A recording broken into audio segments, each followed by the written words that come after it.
Figuring out what's going on, another episode, another podcast, another day of learning and educating.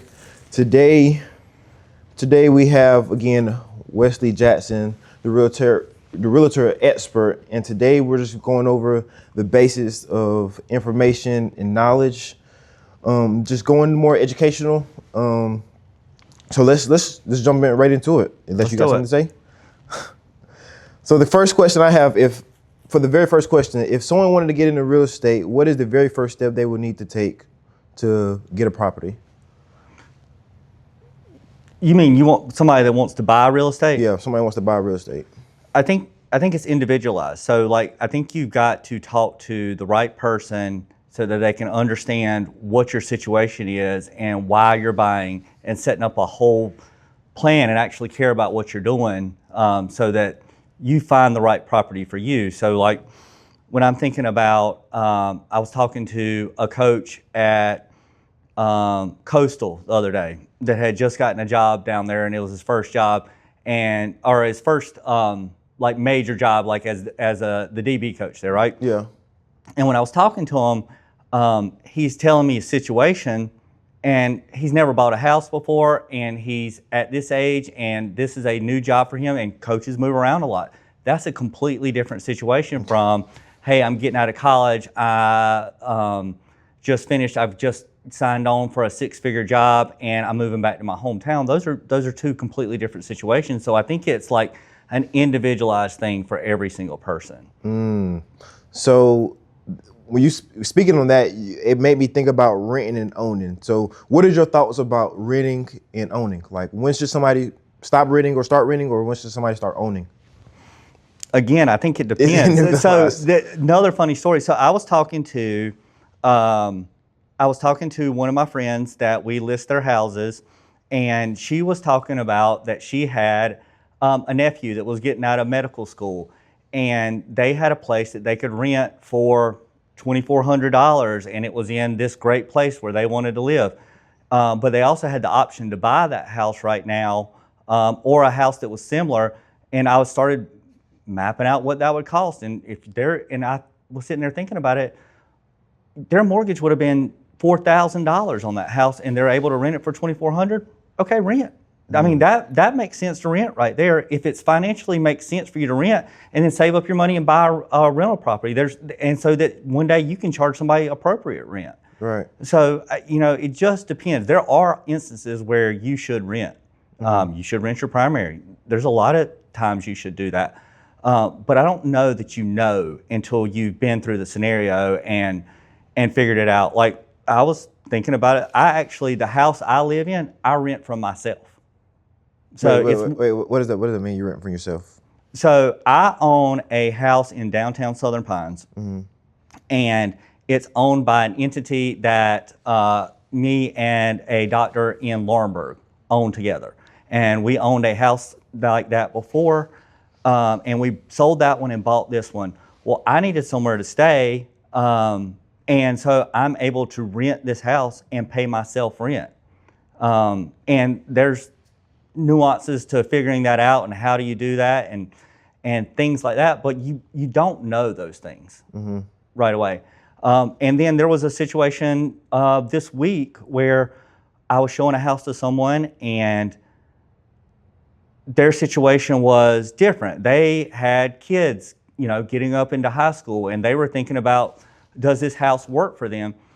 And I'm thinking about that from the situation of, okay, this is the house that all your kids are going to graduate high school from. This is the house they're going to remember their childhood in. That matters more than if I walked in that house right now. I'm buying that house right now. That's my house. I'm buying the house because what I thought was it was severely underpriced. I thought I could do these two things, live in it for 2 years, and sell it for $150,000, $200,000 more than I bought it, and not pay taxes because I'd lived in it for 2 years, so I wouldn't have to pay capital gains. And so from my perspective, it made sense for me to buy, but it didn't make sense for them to buy. Speaking on capital gains, how does real estate offset taxes? I do my own research, and I know real estate somewhat offsets taxes or helps people not pay taxes. Can you kind of explain that area of the taxes on the real estate? Can I? Yes. My answer to that, because I'm a realtor, is I'm not an accountant. I can't answer that question. Okay.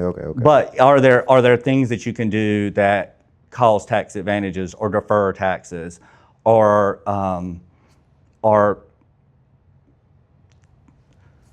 there's 1,000 scenarios to work out taxes. In fact, I actually woke up in the middle of the night last night about 3 o'clock in the morning and started thinking through a scenario on a property that I'm buying right now. And I was like, I don't think that works. And then I got on ChatGPT and I started looking up these things because of tax laws and things like that. And I was like, I woke up this morning and I was like, I've got to call a tax lawyer. Like, we've got to talk through this because I don't think this works. I've got to figure out a different way to do it. Yeah. So, I mean, I'm still learning. Yeah, right. So how do you look at a property and be like, nah, this is not going to work? Or how do you look at a property like, oh, this is a gold mine?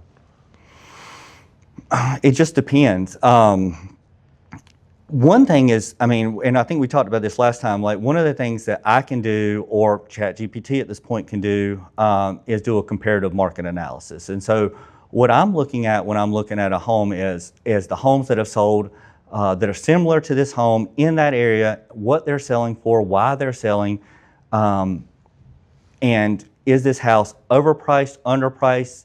Where are the advantages for negotiations in this home? What are the problems we're going to run into? What are the things that could cost me money long term on those things? So it's just every single house is different. And now that I've been doing this for a long time and seeing I think we have 48 realtors in this state and 2 or 3 in Colorado. And so being the broker in charge, you see all of their deals and you talk to them all the time about it. So I get to experience 48 people selling houses every day and walking through all their problems. And after years and years and years of doing that, it's just like when you've played football and you're a linebacker. You could have all the talent in the world, but if you know what's coming because you've seen it 100 times and you know what that person's going to do, you're knowing that, having that knowledge is going to beat talent all day. Right.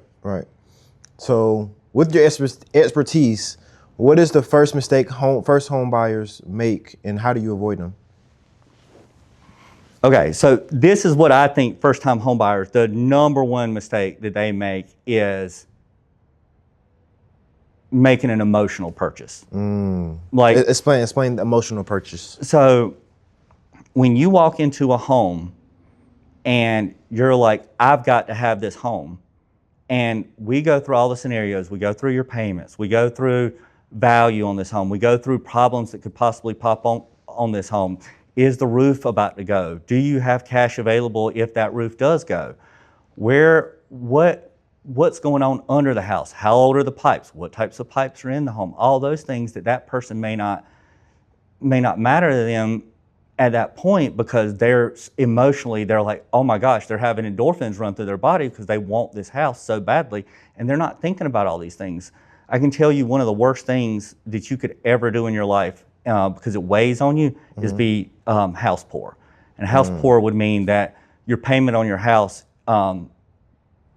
is a lot for what you make, and it weighs on you, and you think about it all the time, and you think about the first of the month's coming, and I've got to make that payment. That weighs on you, and you don't want to live that life. Having that mental and emotional freedom for a lifetime is much more important than you having to have something right now. Right.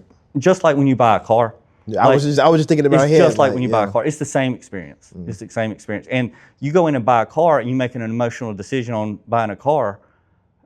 I mean, you're stuck with that car for years until you're not upside down. And so those are tough decisions, and those decisions have long-term effects. But it's only tough if you go with the emotional mindset, like with just emotion, just making decisions off emotion. That's really good. Speaking on credit, like, what type of credit do you need to have for you to actually get a house, or does cash even matter? When you're thinking about a mortgage, cash does not matter as much as you think it matters. And like, who I run into that with people is people that have a lot of cash and they've done well in life, or they have their own businesses and they're writing every single thing off in their taxes, and they show no profit every single year, except for they got $3 million in the bank and they want to buy a $3.5 million home. There's a lot of times banks not going to let that happen because the bank doesn't care as much about how much cash they have. They care about your credit worthiness. They care about, are you going to make that payment on time every month? And that stuff matters to them more than what kind of cash you have. So essentially, you want to have a better credit score. What's the average credit score that you need to have to even think about getting a house? Well, I guess to that point, because that made me think of like cars. Like you could have a good credit score, but the credit score might not hold no weight with it. So credit score matters in mortgage. And understand, I'm not a mortgage broker. I own a mortgage company, so this would be a better question for one of my mortgage brokers, because there's a lot of things they do. I'm like, I have no idea what you're talking about. I'm still to this day, I've owned that company for almost 7 years, I think, and I still don't understand everything that they do. But more important than your credit score is credit worthiness. Do I make all my payments on time? Do I have any 30-day lates on my credit? Do I keep my credit cards at a certain balance? Do I make those payments on time? And do those things raise and lower your credit score? For sure they do. But you could have a good credit score and have 30-day lates on there and they could deny you. Right. But when you're thinking about credit score, I mean, we have programs that can help people all the way down to almost anything. It's just a matter of, do you qualify for them? What does that change your rate to? And is that a smart decision for you? What type of like programs? Just like incentive programs, like just to get your foot in the door? Well, so each bank is different. So when you're thinking about, let's say you went to State Employees Credit Union, they have programs to help people. The State Employees Credit Union wants to help state employees, so they have programs that they can help people with that may or may not have to do with your credit score. I don't know their programs, but what we do at Motto is we are a broker. So what I do is I'm going to go out and talk to the 12 to 18 banks that we have relationships with, and each one of those banks is slightly different, and they have different programs, and they have different things to help this home buyer compared to that home buyer.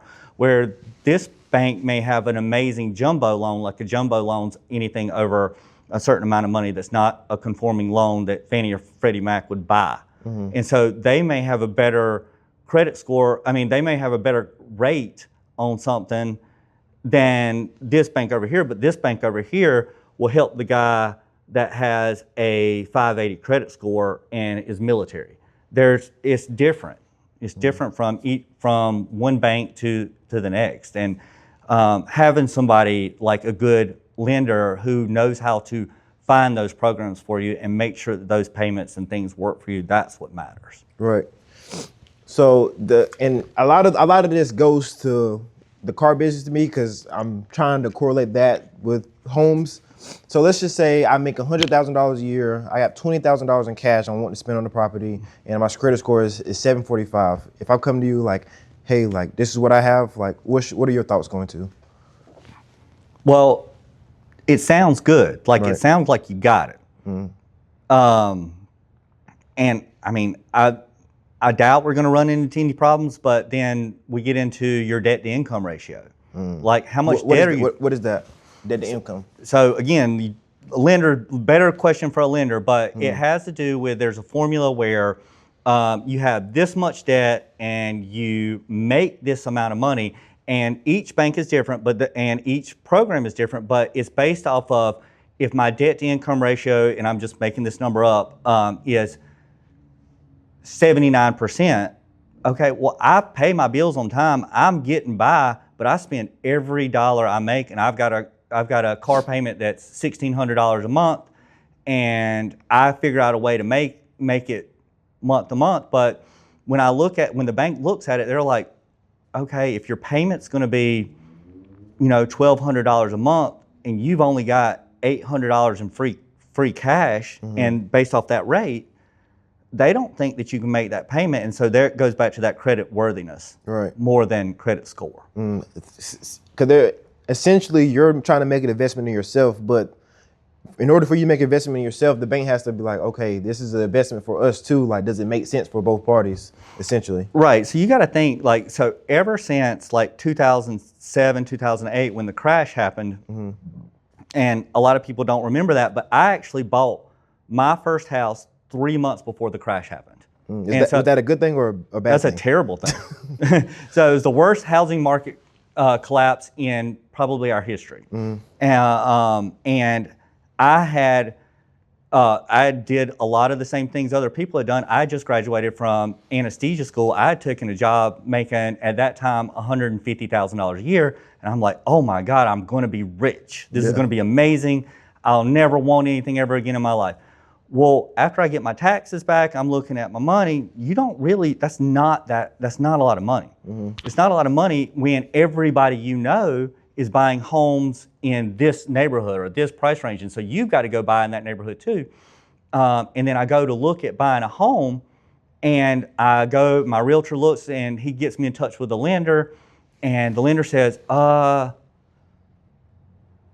did you turn in a cell phone a year and a half ago? Yeah. Did y'all move out on your rent? I mean, did you move out on a lease 2 years ago? I was like, yeah, I was going to anesthesia school. We just didn't pay them. Well, people think that doesn't matter. That stuff is on there, and it's going to be on there, and it's going to affect you. And even though I was making a ton of money and I didn't have any debt at all, other than, I mean, I had some student loans, but they weren't significant. They didn't want to give me a loan. Really? They didn't want to give me, and I wish they wouldn't. Yeah. Because if we could have waited, I would have rented a year. I would have been in a much better spot. But yeah, I mean, just that credit worthiness and people thinking about their credit and the long-term effects of not doing things that you think aren't a big deal at that time, especially when you're a kid. Right. So for somebody who's already in that, they already digged themselves in that hole, just like you was, what is the best way for them to get out that hole? So, I mean, it's the same thing with all of this stuff. It's like, we've got to get in the door and talk to a lender. And we got to talk to a lender that actually cares about you and cares about what's going on with you and how your life's going to be and what payments would make sense for you. And then we can look at your credit report, and then we can find out what's going on. And a lot of times we can send this to, a lot of our banks have programs where you can send it in, and it can say, hey, if you pay this amount of money on this, it'll raise your credit score to this, and then we can do it. But if you've got long-term problems and you've done some things that you shouldn't do, well, there's credit repair people that do a good job with that kind of thing, and we know some of those. There's also just things that you can do early in life to fix those things. So, you know, I didn't pay a credit card to Gap, and I just let it go, and it shows up on my thing. Maybe the right answer is to call Gap and get that fixed and get it taken off your credit, but maybe it's not. Maybe that brings it back up, and maybe it's the thing to do is, hey, we have to go to the bank and get a credit card where you go in and put $500 down. They give you basically a check card, but it classifies as a credit card, and you use that. And all it's doing is paying down the money, so you're not ever at risk, because once you've paid off that money, just like your debit card, it's going to decline if you go past that amount of money. And then we get you to pay off your credit. I mean, we get you to pay on that card as often as they tell you to do that, and we can raise your credit score that way. Got you. That makes sense. So something I've been seeing online is like Section 8 homes. So people investing in Section 8 homes. Can you explain to me like what Section 8 homes is and why everybody is so craving about it online? Well, so Section 8 Homes is a program to help people that can't afford their rent or can't afford to buy, and to help those people make their rent. And so it's a government program where a lot of times the government guarantees a certain amount of money. And I think it works through a voucher system, but I don't know that for sure. And so the government says, hey, we are willing to give you $1,100 per month in rent.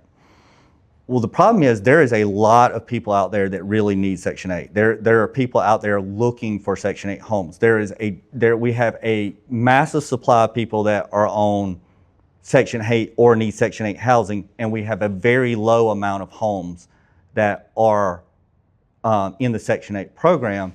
And so right now you have a big supply of people that need Section 8 homes, low supply of Section 8 homes. And so that's a good thing. You won't, I mean, you know that people are going to beat down the door to get in there and rent your place. Do you own any Section 8 homes?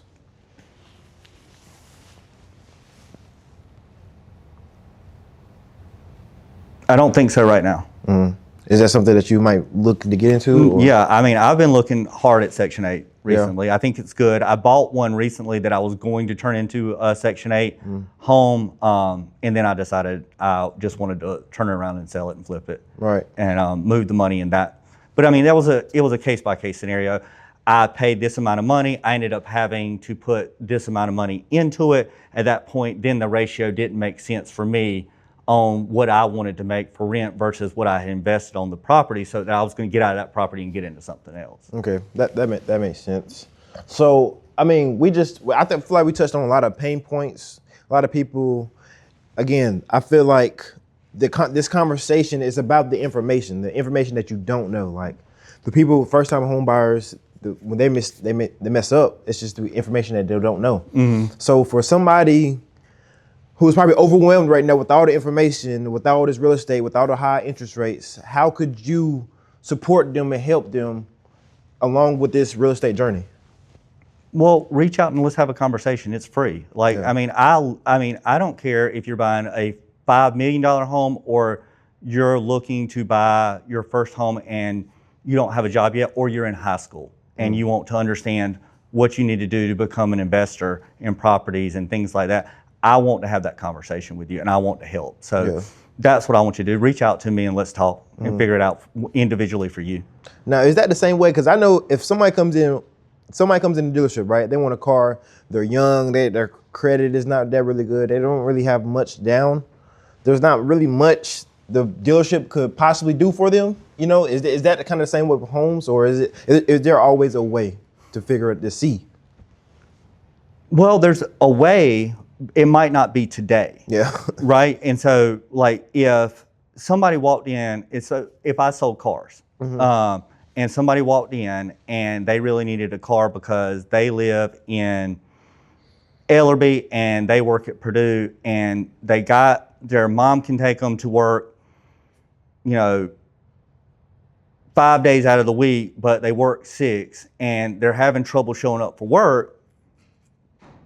How do we get you there? Like, if we look at your credit at that point, or we look at like what you can afford at that point, and it doesn't make sense, where do we go to find what makes sense for you, and what do we need to do to make this work out for you? I was talking to someone the other day, and they were like, you know what? I'm house poor. Like, I can't do it, and I can't get out of it. I'm upside down. Like, there's nothing I can do. I'm stuck.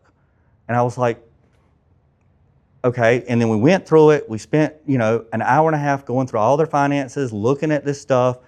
And then at a certain point, we just said, you know what you got to do? You're working 5 days a week. You got to go get a job at night.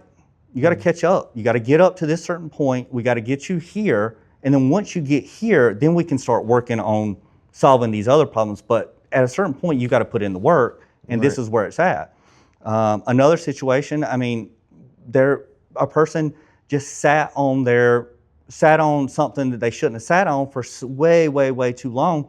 And they came to us late. And I mean, I didn't think we were going to be able to save it. But we were able to make some calls and figure out there were some programs that I wasn't aware of to help that person. And we've got them back on the right track. Right.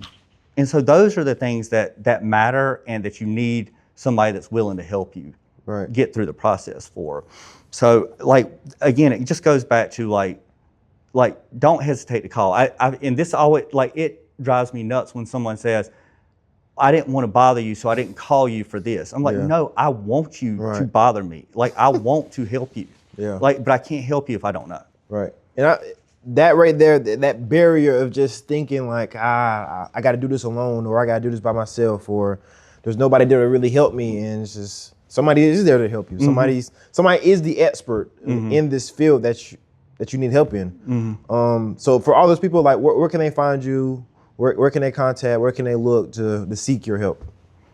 Well, I mean, you can always find me on social media, so always don't hesitate to reach out on social media. You can always call me. My phone number is 252-412-0648. Don't hesitate to call or text me. I will respond to you. You can email me, but I'm probably going to miss that. But yes, I love texting. I love calling. And I mean, I don't care if you're in 9th grade and you want to start figuring out what you should be doing to buy your first house when you get out at 18, or you want to get into selling real estate, or you want to learn about something. I want to talk to you. Like, it's not about the money. You'll make money. The money is a byproduct of helping people in the right way. Wow, that was really good. I feel like all that information was really good. Can we talk about your offer somewhere? It's in the works of it, but oh yes. So we've sold real estate for a long time, and I keep saying, well, the thing that that bothers me is people will go to a financial advisor and they'll set up their money, or their money's in a 401k and it's just managed by someone else and they don't even look at that, which is like the second biggest investment in your entire life. And the biggest investment in your entire life is your first home, or your home the first rental home you buy, or all of these things. I want to be able to follow this journey with people. And so we're in the process of setting up a program where we set up a fee structure process where we're going to be looking at your credit every 6 months and seeing when's the right time for you to refinance. We're going to be looking at your insurance every 6 months and looking at, hey, where can we save you money here? Because as the value of homes go up, taxes go up. And people think, oh, my mortgage goes up every year. Okay, well, one place we can help with that right off the bat is we can reevaluate your insurances left and right and save you some money on that, because eventually your insurance is going to creep up. And so there's ways to look at where we can get that back in the right direction. And so being there for people's journey is important for me. And so what I would love is if we could find in the next year 10 people in Richmond County that have never bought a home, and start them on this journey and this process of how do we change their life and give them financial freedom through real estate, and find out the things that we need to find out to help these people. That's really good. That's really good. I mean, that's what the top people do. That's what Amazon's doing. They're helping people, and people will pay just to get that help. I mean, you see it everywhere. But so that's really good. Well, you said this a minute ago. We were talking about you had started working at Verizon, and I saw your videos where you were talking about the guys that they had brought in, and that had really mattered to you and things like that. I was like, man, that's really good at Verizon. That gives those people hope that they can make a living in this. And when you get somebody to buy in, that's great. And then we sat here and talked, and you were talking about this lady that makes whatever at your office, and you were like, it's amazing that I'm able to help people the right way, and I can make money at this. And that's all it is. Yeah. It's really just making a difference in the person's life. Just like if you're selling phones, if you walk in there, you know what's right for that person more than they do. I don't know how much data I need on a phone.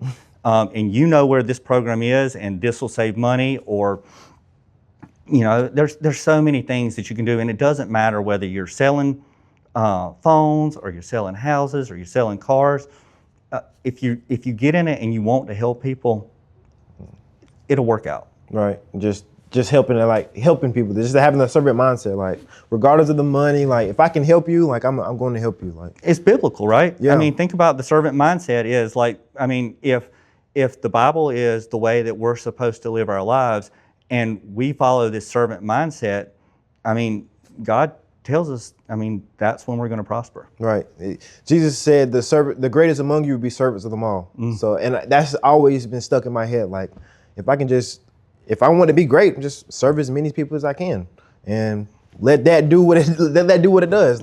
Not chasing a dollar, not chasing no money, but just chasing serving people. And the blessings are going to be greater than money all day when you can help people like that. Definitely. That's good. That's good. You're well on your way for sure. I appreciate that. I'm around people like you, and that's the testament to the self. If you're around 5 millionaires, you're more likely to be the 6th millionaire than you hang around 5 losers. You're gonna probably be the 6th loser, you know? So I kind of grow testament to that. Like, I want to be around people who's really successful. So I really appreciate you and for you helping me. Ever since I remember the first time I called you, I was talking crazy. Like, I want to do this, I want to do that. Well, I wasn't talking crazy, but I was just talking, you know, and well, what you said makes sense. Yeah. It makes sense. But I like what we had talked about those days. I was like, I don't feel like that's the best way to help people. And you were like, okay, well, tell me. And then I told you what it was. And I mean, it was an hour and a half later. You were saying, hey, I've signed up for this class to do this, this, this, and this. And I was like, I mean, that's what it takes in life, right there.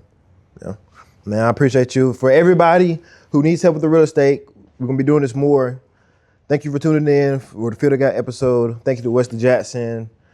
Visit all his stuff. I'm gonna put all his stuff in the description below. Contact him if you need help. And see y'all next time.